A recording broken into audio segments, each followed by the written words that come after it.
સાળંગપુર કષ્ટભંજન દેવના દર્શન કરીને પછી બોટાદ અને બોટાદથી દોડીને ટ્રેનમાં ચડી ગયા. પછી તો કાંઈ નહીં, સવારના 9:30 વાગે છેક દ્વારકા સ્ટેશનથી ઓટો પકડીને હોટલમાં. અને 2 વર્ષ પહેલા અમે દ્વારકા આવ્યા ત્યારે પણ આ જ હોટલમાં રોકાણા હતા. આ હોટલના રૂમ બહુ સરસ છે અને મંદિરની એકદમ નજીક છે, એટલે આવવા જવામાં નજીક થાય અને અહીંયાથી બહારનો વ્યૂ પણ બહુ સરસ આવે છે.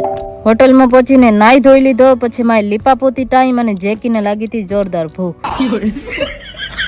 રેડી થઈને પહેલા જ દ્વારકાધીશ મંદિરે દર્શન કરવા, પણ આજે રવિવાર હતો એટલે બહુ ભીડ હતી, પગ મૂકવાની પણ જગ્યા હતી નહીં. આટલી મોટી લાઈનમાં જલ્દી નંબર આવે નહીં, એટલે હમણાં અમે બહારથી જ દર્શન કરી લીધા. થોડી વાર પછી પાછા દર્શન કરવા આવશું. અત્યારે 11:30 વાગી ગયા હતા અને જેમ જેકીને ભૂખ લાગી હતી. દ્વારકાની બજારમાં નાસ્તો ગોતતા ગયા. 11:15 વાગે અમારી જેમ નાસ્તો કરવા વાળા કોણ હોય.